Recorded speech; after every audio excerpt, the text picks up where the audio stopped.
तर नमस्कार मित्रांनो, आपण मागच्या तासिकेमध्ये सुद्धा सम्राट अशोकाच्या कामगिरीचे वेगवेगळे पैलू आपण पाहत होतो. त्याच पैलूंपैकी जे पुढची जी काही कामगिरी आहे त्यामध्ये आपण सम्राट अशोकाविषयी इतर माहिती मिळवणार आहोत. मित्रांनो, लक्षात घ्या की सम्राट अशोकाने बौद्ध धर्माचा स्वीकार केल्याच्या नंतर आणि त्या दरम्यानच्या काळामध्ये सुद्धा आपल्याला त्याच्या कारकिर्दीविषयीची जी माहिती मिळते त्यामध्ये महत्त्वाचा जो काही भाग आहे, साहित्यिक महत्त्वाचा जो काही समजा साधनांचा भाग आहे तो म्हणजे अभिलेख.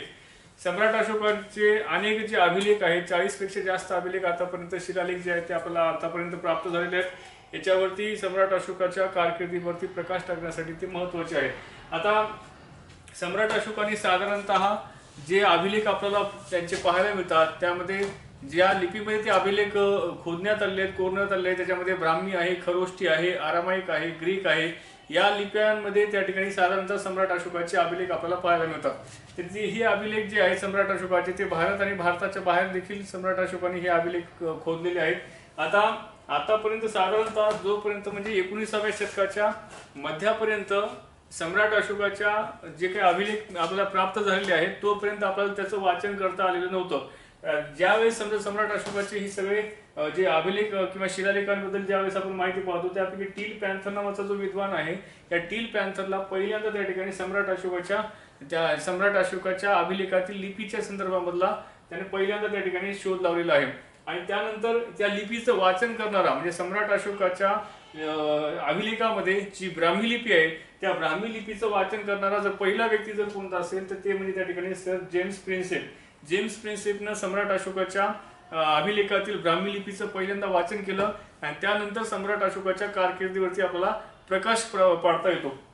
आता लक्षात घ्या, हे जे काही उत्तर पश्चिमेकडील जी काही समजा अभिलेख आहेत सम्राट अशोकाची ती खरोष्टी आणि आरमाईक लिपीमध्ये आहेत. तुम्हाला माहिती आहे की जे वायव्य आणि उत्तरेकडचा जो भाग आहे या भागामध्ये म्हणजे भारताच्या बाहेरचा आणि अफगाणिस्तानच्या पुढचा आणि अफगाणिस्तानचा परिसर जो आहे या भागामध्ये सुद्धा सम्राट अशोकाचे अभिलेख सापडले आहेत.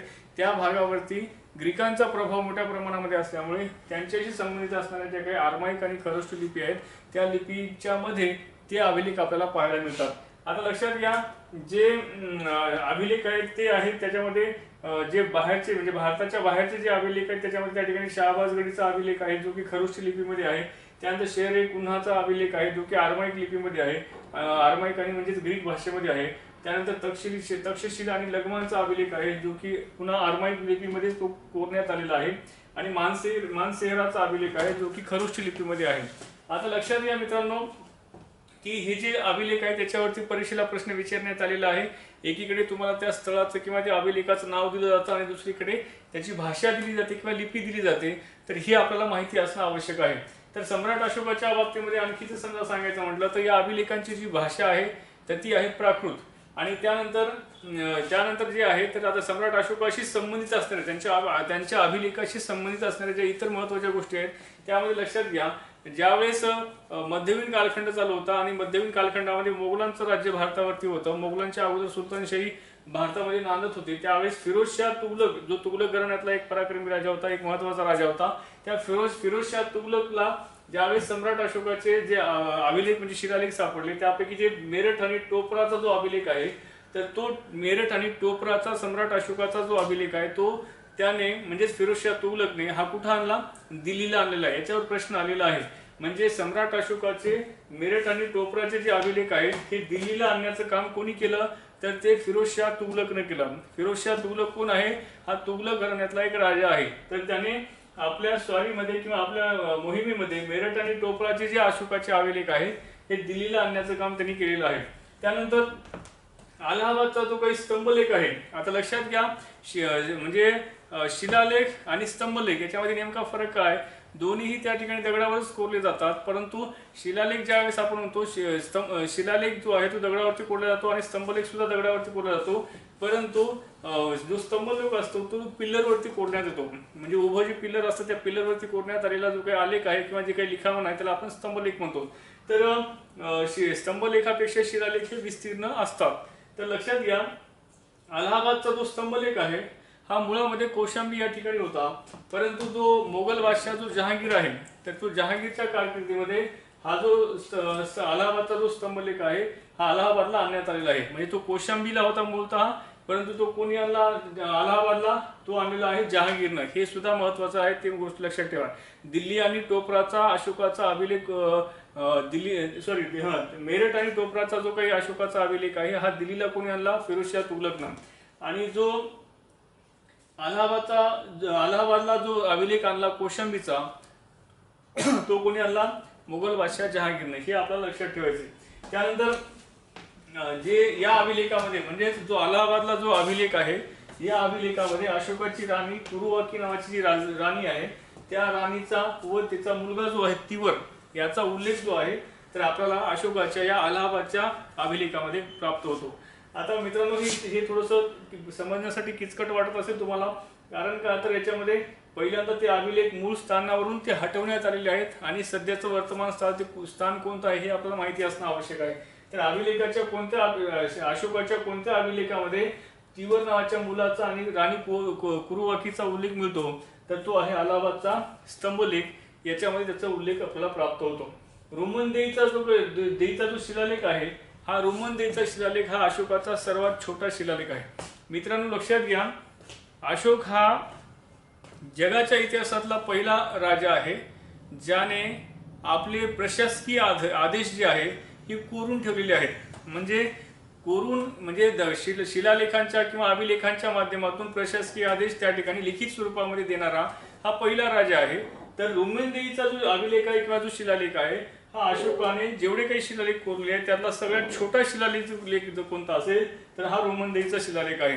आणि या शिलालेखामध्ये सांगण्यात आलेलं आहे की हे लुंबिनी हे भगवान गौतम बुद्धांचं त्या ठिकाणी जन्म ठिकाण आहे. त्यानंतर इतर या रोमन देई शिलालेखाचं दुसरं वैशिष्ट्य आहे की आतापर्यंतचे जेवढे समजा अभिलेख आहेत अशोकाचे, हे सगळेच्या सगळे अभिलेख रोमन देईचा अभिलेख सोडून बाकी उर्वरित सगळे अभिलेख जे आहेत हे प्रशासकीय बाबीशी संबंधित आहेत. प्रशासकीय बाबी आणि अशोकाचा धम्म याच्याशी संबंधित असणारे हे अभिलेख आहेत. परंतु रोमन देईचा जो काही अभिलेख आहे याचा विषय मात्र आर्थिक आहे. म्हणजे हा विषय आर्थिक आहे, ही या अभिलेखाचं वेगळं वैशिष्ट्य त्या ठिकाणी आपल्याला दर्शवते. तर मित्रांनो, जे आपण अशोकाचे जे अभिलेख पाहतो त्याच्यामध्ये लक्षात घ्या की अशोकाच्या अभिलेखांचे जे वेगवेगळे जे प्रकार पडतात त्यामध्ये स्तंभालेख आहे, त्यानंतर त्या ठिकाणी मोठे शिलालेख आहेत. मोठ्या शिलालेखांची जी संख्या आहे अशोकाची ती आहे 14, ज्याला आपण बृहत शिलालेख म्हणतो. ही जे बृहत शिलालेख आहे त्या बृहत शिलालेखांची असणारी जी काही 14 संख्या आहे, परंतु ते जे 14 शिलालेख आहेत हे किती ठिकाणी आहेत तर ते 8 ठिकाणी आहेत. म्हणजे 8 ठिकाणी असणारे जे काही समजा 14 शिलालेख आहेत याला बृहत शिलालेख अशोकाच्या शिलालेखांना म्हटलं जातं. आता याच्यावर तुम्हाला प्रश्न येतो की हे बृहत शिलालेखाचं तुम्हाला नाव दिलं जातं, त्यानंतर त्या ठिकाणी ते त्यांचा प्रांत सध्या ते लोकेशन काय कुठं आहे त्यांचं, तर याच्या संदर्भामध्ये तुम्हाला प्रश्न येतो. एक तर याला सगळ्यांना बृहत शिलालेख म्हणतात, त्यानंतर तुम्हाला लघु शिलालेख, स्तंभालेख आणि त्याच्यानंतर पुन्हा त्या ठिकाणी हे बृहत शिलालेख याच्या संदर्भामध्ये तुम्हाला माहिती असणं आवश्यक आहे. तर हे बृहत शिलालेख एकूण 14च आहेत. त्याच्यानंतर त्या ठिकाणी हे एकूण 8 ठिकाणीच आहेत. याचा अर्थ की ते 14 आहेत म्हणजे 14 ठिकाणी आहेत अशातला भाग नाही, तर 8 ठिकाणी मिळून त्यांचे 14 शिलालेख आहेत हे आपल्याला माहिती असणं आवश्यक आहे. ठिकाणांची संख्या 8च आहे. तर हे 8 ठिकाण कोणकोणती आहेत तर लक्षात घ्या की याच्यावरती दुसरा एक प्रश्न असा तयार होतो की भारताच्या बाहेर कुठं आहेत आणि भारतामध्ये नेमक्या कोणकोणत्या प्रांतामध्ये ते शिलालेख आहेत. लक्षात घ्या, जे 14 शिलालेख आहेत त्या 14 शिलालेखाची ही 8 ठिकाणं आहेत. त्यापैकी त्या ठिकाणी भारताच्या बाहेर शहाबाजगडी नावाचं जे ठिकाण आहे जे आजच्या पाकिस्तानमध्ये येतं, हे पाकिस्तान मधलं शहाबाजगडी या ठिकाणी सुद्धा एक बृहत शिलालेख ज्याला आपण दीर्घ शिलालेख असं म्हणतो, हे दीर्घ शिलालेख अशोकाचे जे 14 दीर्घ शिलालेख आहेत त्यापैकी एक शिलालेख म्हणजे शहाबाजगडीचा आजच्या पाकिस्तानमध्ये आहे. त्यानंतर दुसरा दीर्घ शिलालेख जे आहे तो पाकिस्तानमध्येच आहे, पण तो कुठं आहे, मानसेहरा या ठिकाणी आहे. म्हणजे आजचं जे पाकिस्तान मधलं मानसेहरा नावाचं जे ठिकाण आहे त्या मानसेहरा आणि शहाबाजगडी या ठिकाणी अशोकाचे 2 दीर्घ शिलालेख आहेत आजच्या पाकिस्तानमध्ये. त्यानंतर आपल्याला माहिती आहे की गुजरातमध्ये गिरनार नावाचं ठिकाण आहे. तर या गिरनार नावाच्या ठिकाणाच्या परिसरामध्ये अशोकाचा दीर्घ शिलालेख आहे. आपल्या महाराष्ट्र म्हणजे भारतामध्ये गुजरात नावाचं राज्य आहे, त्या गुजरात नावाच्या राज्यामध्ये गिरनारचा जो परिसर आहे इथे सुद्धा अशोकाचा दीर्घ शिलालेख आपल्याला पाहावयास मिळतो, हे भारतामध्ये आहे. त्यानंतर ओरिसा राज्यामध्ये जौगड नावाचं ठिकाण आहे. या जौगडला सुद्धा अशोकाचा सम्राट अशोकाचा दीर्घ शिलालेख आहे, तर ही जवगड ठिकाण सुद्धा दीर्घ शिलालेखाच्या दृष्टिकोनातून महत्वाचं आहे. त्यानंतर कालसी नावाचं ठिकाण आहे, कालसी. हे कालसी नावाचं ठिकाण उत्तर भारतामध्ये उत्तराखंड या ठिकाणी आहे, तर या ठिकाणी सुद्धा अशोकाचा दीर्घ शिलालेख आपल्याला मिळतो. धौली नावाचं ठिकाण आहे, हे ओरिसामध्ये येतं. म्हणजे जवगड आणि धौली हे दोन ओरिसा मधले अशोकाचे दीर्घ शिलालेख असणारे ठिकाण आहेत. तर धौली आणि जवगड हे अशोकाचे ओरिसा मधील दोन दीर्घ शिलालेख असणारे ठिकाण आहेत. त्यानंतर एरगुड्डी नावाचं ठिकाण आहे, हे एरगुड्डी नावाचं ठिकाण जे आहे ते आंध्र प्रदेशमध्ये आहे. या ठिकाणी सुद्धा दीर्घ शिलालेख आपल्याला पाहायला मिळतो. आणि सगळ्यात महत्वाचं म्हणजे सोपारा, जे की महाराष्ट्रामध्ये आहे. आता याच्यामध्ये लक्षात घ्या की अशोकाचे जे दीर्घ शिलालेख आहेत, या दीर्घ शिलालेखापैकी किती दीर्घ शिलालेख महाराष्ट्रात आहेत, तर ते एक आहे, तो म्हणजे सोपाराचा. बरोबर आहे.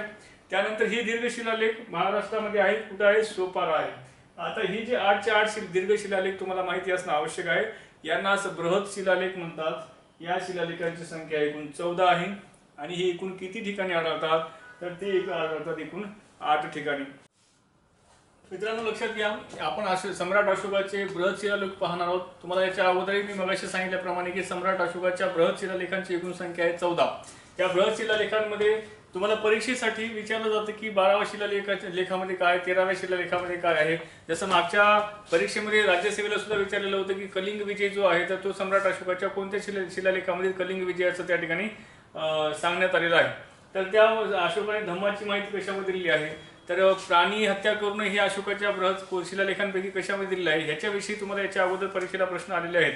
त्याच्यामुळे आपल्याला त्रोटक स्वरूपामध्ये का होईना किंवा सार स्वरूपामध्ये का होईना, परंतु आपल्याला अशोकाचे बृहत शिलालेखामध्ये कोणत्यामध्ये काय दिलेलं आहे याच्याविषयी आपल्याला संक्षिप्त स्वरूपामध्ये माहिती असणं आवश्यक आहे.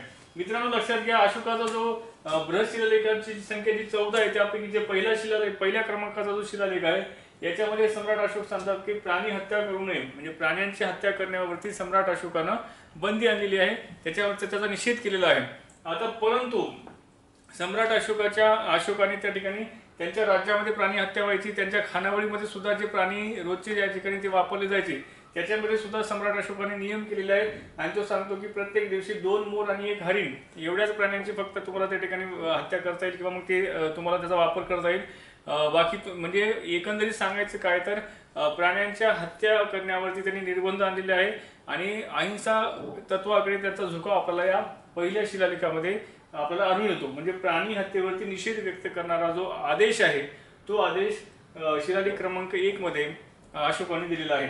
त्यानंतर शिलालेख क्रमांक जो 2 आहे, याच्यामध्ये सम्राट अशोक सांगतो की चोल, चेर, पांडे, केरळपुत्र, सतीयपुत्र, सिलोन इत्यादी राज्यांचा जो उल्लेख आहे, या अभिलेख क्रमांक 2 मध्ये आपल्याला पाहायला मिळतो. अशोक सम्राटाच्या राज्यविस्तार सांगत असताना मी तुम्हाला या अगोदर सांगितलं होतं की सम्राट अशोकाचा राज्यविस्तार दक्षिणेपर्यंत पसरलेला होता, परंतु त्यांच्या राज्याचा दक्षिणेकडील जे चोल, चेर, पांडे, केरळ, सतीयपुत्र, केरळपुत्र हे जे काही समजा अति दक्षिणेकडचे जे राज्य आहेत, हे मात्र सम्राट अशोकाच्या डायरेक्ट नियंत्रणाखाली ती राज्य नव्हती. याच्या संदर्भामध्ये दक्षिणेकडे कोणकोणती राज्य, सम्राट अशोकाच्या राज्याच्या दक्षिणेला कोणकोणती राज्य होती, याचा आपल्याला जो अभ्यास आहे तो आपल्याला शिलालेख क्रमांक 2 वरून आपल्याला करता येतो. त्यामुळे श्रीलंकेचाही उल्लेख त्यामध्ये आलेला आहे. तर श्रीलंका सुद्धा सम्राट अशोकाच्या राज्याचा भाग नव्हता. तर हे शिलालेख क्रमांक 2 वरून लक्षात येतं. तसेच त्याच्याबरोबर त्या ठिकाणी सम्राट अशोकाने जे धम्माचा प्रसार करण्यासाठी वेगवेगळ्या ज्या गोष्टी केलेल्या आहेत, त्याच्यामध्ये चिकित्सेला सुद्धा तेवढंच महत्त्व दिलेलं आहे. म्हणजेच काय, तर आरोग्याविषयी सुद्धा तो तेवढ्याच त्या ठिकाणी काळजी करतो. आरोग्याची सुद्धा तो 2 प्रकार सांगतो, एक म्हणजे पशूंचं आरोग्य आणि दुसरं म्हणजे मानवाचं आरोग्य. तर पशूंचं आणि मानवाचं आरोग्याच्या संदर्भामध्ये जी काही विवेचन आहे, त्याची जी काळजी आहे, ही शिलालेख क्रमांक 2 मध्ये आपल्याला पाहायला मिळते. त्यानंतर पुढचा जो शिलालेख आहे ते आहे प्रादेशिक रज्जुक. म्हणजे शिलालेख क्रमांक 3 जो आहे तो प्रादेशिक रज्जुक युक्त हे जे अधिकारी आहेत, याला या अधिकाऱ्यांकडून प्रजेला धम्माचं दक्षिण देण्यासाठी, धम्माची प्रशिक्षण देण्यासाठी त्यांना पाठवण्याचे आदेश जे आहेत, हे अशोकाने दिलेले आहेत. म्हणजे सांगण्याचं तात्पर्य काय आहे, तर अशोकाने स्वतः बौद्ध धर्माचा स्वीकार केला आणि त्यानंतर समाजामध्ये अहिंसा आणि बौद्ध धर्माचे तत्व रुजवण्यासाठी त्यांनी आपलं जे प्रशासन आहे, हे सगळं प्रशासन त्यांनी त्या कामासाठी लावलं. ते लावत असताना त्यांनी आपल्या राज्यामधले जे अधिकारी असणारे जे लोक आहेत, त्याच्यामध्ये प्रादेशिक रज्जुक, त्यानंतर युक्त हे जे अधिकारी आहेत, यांना थेट प्रजेमध्ये जायला सांगितलं. आणि त्या प्रजेला धम्माचे धडे देण्यासाठी त्यांना त्या ठिकाणी प्रदेश दौरा आपल्या राज्यामध्ये त्यांनी दौऱ्यावरती पाठवलेलं आहे। तर हे कोणत्या शिलालेखावरून आपल्याला कळतं, तर शिलालेख क्रमांक 3। त्यानंतर शिलालेख क्रमांक 4 मध्ये जे आहे तर ते त्या ठिकाणी त्यांनी धम्म घोषणेचा त्यांनी स्वीकार केलेला आहे। याच्या अगोदरचे ज्या धम्म ज्या घोष आहेत तर त्याच्यामध्ये बदल केला आणि त्यांनी धम्मघोष जे आहे तर धम्मघोषाचा जो काही उल्लेख आहे तर तो उल्लेख तुम्हाला शिलालेख क्रमांक त्या ठिकाणी 4 मध्ये आपल्याला आढळतो। त्यानंतर शिलालेख क्रमांक जो 5 आहे त्या 5 मध्ये तुम्हाला धम्म महामात्र हे जे पद आहे हे खास बौद्ध धर्माचा त्या ठिकाणी प्रचार आणि प्रसार करण्यासाठी, त्याचं व्यवस्थापन करण्यासाठी, नियंत्रण करण्यासाठी आणि त्याच्या प्रचार आणि प्रसारामध्ये गती आणण्यासाठी हे धम्म महामात्र नावाचं जे पद आहे हे या शिलालेखामध्ये शिलालेख क्रमांक 5 मध्ये निर्माण केल्याचा उल्लेख त्या ठिकाणी आपल्याला पाहायला मिळतो सम्राट अशोकाकडनं।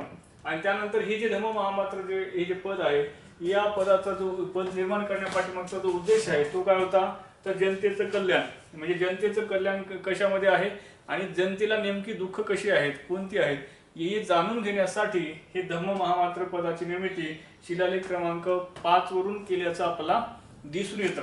आता तिसरी गोष्ट म्हणजे आता मित्रांनो या अभिलेखांवरून आणि शिलालेखांवरून तुम्हाला एक गोष्ट लक्षात येत असेल की जसं शासनाचे आदेश आणि शासनाचे जसे GR निघतात आणि ते GR जसे प्रिंटेड असतात आणि ते त्या ठिकाणी संपूर्ण प्रशासनाला ते लागू होतात आणि त्याप्रमाणे कारवाई होत असते, तसंच त्या ठिकाणी त्या GR प्रमाणेच हे सम्राट अशोकाचे सुद्धा एक प्रकारचे त्या ठिकाणी आदेश आहेत, ते सुद्धा त्या ठिकाणी GRच आहेत आणि त्या पद्धतीने त्या अधिकारी लोकांना त्याचं इम्प्लिमेंटेशन करावं लागायचं। तर शिलालेख क्रमांक जो 6 आहे तर त्या 6 शिलालेखामध्ये 6व्या नंबरमध्ये प्रतिवेदक नावाचा जो मौर्य साम्राज्याचा जो अधिकारी होता त्या प्रतिवेदक अधिकाऱ्याविषयीची त्या ठिकाणी यामध्ये माहिती मिळते आणि सर्वसामान्य जनतेची जी दुःख आहेत, जी कष्ट आहेत हे राजापर्यंत पोहोचवणं हे त्या प्रतिवेदक नावाच्या अधिकाऱ्याचं मुख्य कार्य आहे। तर प्रतिवेदक या अधिकाऱ्याच्या संदर्भामध्ये कोणता शिलालेख आहे तर शिलालेख क्रमांक 6। त्यानंतर धम्म महामात्र या संदर्भामध्ये या अधिकाऱ्याच्या संदर्भामध्ये कोणता शिलालेख आहे तर शिलालेख क्रमांक 5। त्यानंतर अशोकाने बौद्ध धर्माचा जरी स्वीकार केलेला असला तरी सुद्धा अशोक हा इतर धर्मियांच्या बाबतीमध्ये सुद्धा सहिष्णू होता। हे आपल्याला त्या कशावरून कळतं तर शिलालेख क्रमांक 7 वरून कळतं, कारण की शिलालेख क्रमांक 7 मध्ये अशोकाने सर्व धर्म जे संप्रदाय आहेत, कारण त्या काळामध्ये बौद्ध आहे, जैन धर्म आहे, त्यात इतर जे काही आजीवक संप्रदाय आहे, इतर शाक्त संप्रदाय, इतर जे काही संप्रदाय आहेत या संप्रदायाचं अस्तित्व सुद्धा त्या काळामध्ये मोठ्या प्रमाणामध्ये होतं। तर या सर्व संप्रदायांच्या संदर्भामध्ये सलोख्याचं वातावरण निर्माण करण्यासंदर्भामधले जे काही समजा आदेश आहेत हे आदेश क्रमांक 7 मध्ये आपल्याला पाहायला मिळतात। त्यानंतर अशोकाने जी तीर्थयात्रा म्हणा किंवा धम्मयात्रा म्हणा ही धम्मयात्रा जी केली होती त्या यात्रेविषयीची जी माहिती आहे तर ती शिलालेख क्रमांक 8 मध्ये आपल्याला दिसून येते। म्हणजे बृहत शिलालेखामधला जो 8व्या नंबरचा जो शिलालेख आहे या शिलालेखामध्ये अशोकाने बौद्ध गयेपासून त्या ठिकाणी श्रावस्तीपर्यंतची जी धम्मयात्रा केली, म्हणजे बुद्धांचं ज्या ज्या ठिकाणी वास्तव्य होतं, स्पर्श होता त्या त्या ठिकाणी जी यात्रा केली तर या यात्रेचं विस्तृत जे वर्णन आहे हे विस्तृत वर्णन तुम्हाला शिलालेख क्रमांक 8 मध्ये पाहायला मिळतं। त्यानंतर शिलालेख क्रमांक 9 मध्ये जे आहे तर ते धम्म मंगलाचरण याच्या संदर्भामधली त्या ठिकाणी जी नोंद आहे तर किंवा याच्या संदर्भामधला जो काही उल्लेख आहे तर तो तुम्हाला शिलालेख क्रमांक 9 मध्ये पाहायला मिळतो। आणि याच शिलालेखामध्ये म्हणजे शिलालेख क्रमांक 9 मध्ये त्या ठिकाणी जे शिष्टाचाराच्या ज्या गोष्टी आहेत, म्हणजे सेवकांच्या संदर्भामधला शिष्टाचार, दासांच्या संदर्भामधला शिष्टाचार, त्यानंतर ब्राह्मण आणि श्रमण जे लोक आहेत यांना द्यावयाचं दान याच्या संदर्भामधले जे काही उल्लेख आहेत तर ते उल्लेख तुम्हाला शिलालेख क्रमांक त्या ठिकाणी 9 मध्ये तुम्हाला पाहायला मिळतो। आता एक लक्षात घ्या, जे क्रमांक 10 नंबरचा जो शिलालेख आहे याच्यामध्ये सम्राट अशोकाने धम्मचरण जे आहे म्हणजे आचरण, म्हणजे धम्माचं जे आचरण आहे तर ते आचरण कशा पद्धतीने राहावं, कोणकोणते नियम त्याच्यामध्ये पालन करावेत याच्या संदर्भामधले जे काही विस्तृत जे काही आदेश आहेत हे आदेश अशोकाने शिलालेख क्रमांक 10 मध्ये दिलेले आहेत। धम्माचरणाच्या संदर्भामध्ये त्यावर त्यांनी भर दिलेला आहे, त्यावर त्यांनी स्ट्रेस दिलेला आहे। त्यानंतर शिलालेख क्रमांक 11 जे आहे याच्यामध्ये जे धम्माचं श्रेष्ठत्व सांगणारा जो काही शिलालेख आहे हा शिलालेख क्रमांक 11 आहे। म्हणजे धम्म कशा प्रकारे श्रेष्ठ आहे, दानामध्ये सुद्धा धम्माचं दान कशा प्रकारे त्या ठिकाणी श्रेष्ठ आहे हे सांगण्याचा जो काही प्रयत्न जो आहे तर तो अशोकाने शिलालेख क्रमांक 11 मध्ये केलेला आहे. त्यानंतर शिलालेख क्रमांक जो 12 आहे, या 12 नंबरच्या शिलालेखामध्ये सर्व संप्रदायांची वृद्धी व निकोप विकास याच्या संदर्भामध्ये विस्तृत जे आदेश आहेत हे सम्राट अशोकाने दिलेले आहेत. म्हणजेच काय तर आपल्या राज्यामध्ये त्या ठिकाणी कुठलाही धर्म किंवा संप्रदाय हा त्या ठिकाणी पिळवणूक त्याची होऊ नये याच्या संदर्भामध्ये सर्व धर्मीय आणि सर्व संप्रदाय याच्यामध्ये सलोखा निर्माण करण्यासाठी, एक निकोप विकास निर्माण करण्यासाठी सम्राट अशोकाने या शिलालेख क्रमांक 12 ची निर्मिती केलेली आहे. हा सुद्धा आदेश आहे. त्यानंतर शिलालेख क्रमांक जो 13 आहे, हा शिलालेख क्रमांक 13 याच्यामध्ये हा अतिशय महत्वाचा शिलालेख क्रमांक 13 आहे, कारण की या शिलालेखामध्ये कलिंग विजयाच्या संदर्भामध्ये माहिती देण्यात आली आहे. कलिंग विजयालाच सम्राट अशोक धम्म विजय म्हणतो. मग हे धम्म विजय सांगणारा किंवा कलिंग विजय सांगणारा किंवा अशोकाचं ज्या गोष्टींमुळे हृदय परिवर्तन झालं असं जे कलिंग विजय आहे त्या कलिंग विजयाच्या संदर्भामध्ये असणारा शिलालेख कोणता आहे तर तो शिलालेख क्रमांक त्या ठिकाणी 13 आहे. त्यानंतर याच्यावर प्रश्न आले, कलिंग विजयाच्या संदर्भामध्ये संबंधित असणारा शिलालेख क्रमांक 13 याच्यावरती राज्यसभेला प्रश्न या अगोदर आलेला आहे. त्यानंतर जे काही 14व्या नंबरचा जो काही शिलालेख आहे तर आतापर्यंतचे जे सम्राट अशोकाचे जे वेगवेगळे शिलालेख आहेत या सगळ्यांचा जो काही सार आहे तर तो सार या शिलालेख क्रमांक 14 मध्ये आलेला आहे. तर हे झाले अशोकाचे 14 बृहत शिलालेख जे वेगवेगळ्या ठिकाणी आहेत, 8 ठिकाणी आहेत. त्याची ते 8 ठिकाणं कोणती आहेत या अगोदर ऑलरेडी आपण पाहिलेलं आहे. आता अशोकाचे जे शिलालेखांचे जे इतर प्रकार पडतात त्यामध्ये स्तंभलेख आहे, लघुलेख आहे. ती लघुलेख आणि लघुलेख सुद्धा तेवढेच महत्वाचे आहेत. कारण का तर अशोकाच्या शिलालेखामध्ये फार कमी शिलालेखामध्ये अशोक स्वतःचं नाव त्या ठिकाणी त्याच्यामध्ये लिहितो. याच्यामध्ये लक्षात घ्या लघुलेखांपैकीचे महत्वाचे लघुलेख जे आहेत याच्या जोड्या लावामध्ये तुम्हाला हे सगळे प्रश्न येतात तर ते तुम्हाला माहिती असणं आवश्यक आहे. लघु शिलालेखांमध्ये अशोकाच्या रूपनाथ जो काही शिलालेख आहे हा जबलपूरमध्ये आहे, मध्य प्रदेशमध्ये. मास्कीचा शिलालेख अतिशय महत्वाचा आहे, हा रायचूर जिल्ह्यामध्ये आहे, कर्नाटकमध्ये. त्यानंतर भबरूचा शिलालेख हा सुद्धा महत्वाचा आहे, याच्यावर सुद्धा प्रश्न आलेला आहे. तो आहे जयपूरमध्ये, राजस्थानमध्ये, भाबरू किंवा भबरूचा शिलालेख. त्यानंतर गुर्जराचा शिलालेख आहे ते आहे दंतिया, मध्य प्रदेशमध्ये. त्यानंतर अहरौराचा शिलालेख जो आहे हा येतो मिर्झापूर, उत्तर प्रदेशमध्ये. त्यानंतर ब्रह्मगिरीचा शिलालेख आहे हा चित्तदुर्ग येतो कर्नाटकमध्ये. त्यानंतर एरगुडीचा शिलालेख आहे कर्नूलमध्ये, तो आंध्र प्रदेशामध्ये येतो. मित्रांनो, सांगायचे तात्पर्य हे सगळे शिलालेख तुम्हाला माहिती असणं आवश्यक आहे. हे जोड्या लावामध्ये विचारण्यात आलेली आहेत आणि याच्यानंतर सुद्धा विचारण्यात येतील. याच्यापैकी मास्कीचा जो शिलालेख आहे या मास्कीच्या शिलालेखामध्ये सम्राट अशोकाने स्वतःला बुद्ध शाक्य या नावानं संबोधलेलं आहे. म्हणजे तुम्हाला प्रश्न याच्यावर असा सुद्धा येऊ शकतो की बुद्ध शाक्य असं सम्राट अशोकानं स्वतःचा उल्लेख कोणत्या शिलालेखामध्ये केलेला आहे तर तो हा मास्कीच्या शिलालेखामध्ये त्याचा उल्लेख केलेला आहे. याच शिलालेखामध्ये त्यांनी स्वतःचं नाव अशोक असं सुद्धा सांगितलेलं आहे. त्यामुळे मास्कीचा शिलालेख असा अतिशय त्या ठिकाणी महत्वाचा आहे.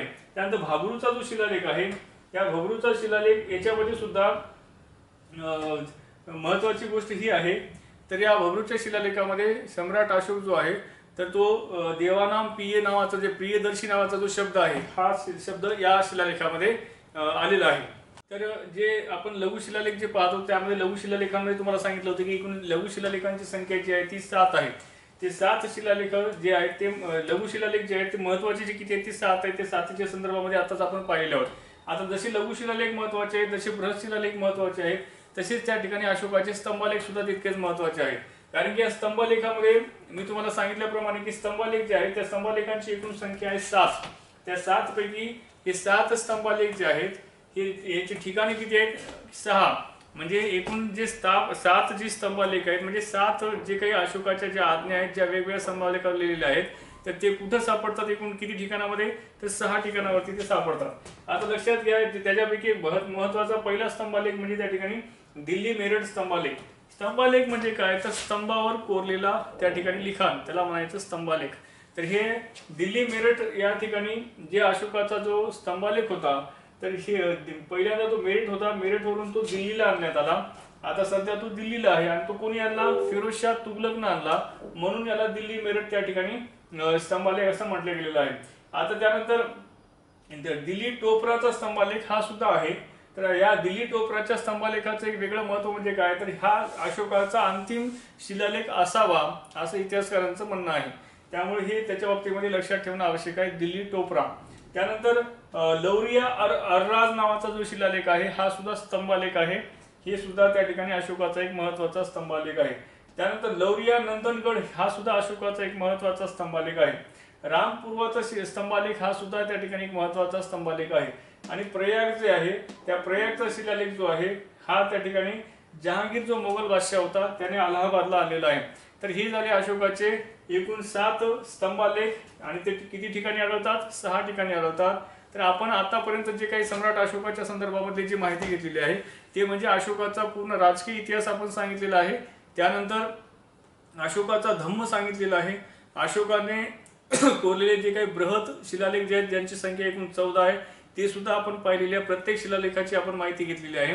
त्याच्यानंतर अशोकाचे जे लघुलेख जे आहेत त्या लघु शिलालेखांचे लेखांपैकी जे 7 आहेत ते महत्वाचे ते सुद्धा आपण त्या ठिकाणी लघु शिलालेख घेतलेले आहेत. त्यानंतर अशोकाच्या शिलालेखांची भाषा आपण त्या ठिकाणी माहिती करून घेतलेली आहे. त्यानंतर स्तंभलेख अशोकाचे ते सुद्धा आपण माहिती घेतलेली आहे. तर या सगळ्यांचा एकंदरीत परीक्षेच्या दृष्टिकोनातून हे सगळा टॉपिक अतिशय महत्त्वाचा आहे. येणार प्रत्येक परीक्षेमध्ये अशोक आणि मौर्य साम्राज्यावरती प्रश्न आलेलेच आहेत. त्यामुळे हा टॉपिक तुम्ही व्यवस्थितरित्या चांगला करा. आपण जास्तीत जास्त डिटेल घेण्याचा प्रयत्न केलेला आहे. तर याचा तुम्ही सविस्तरपणे अभ्यास करावा.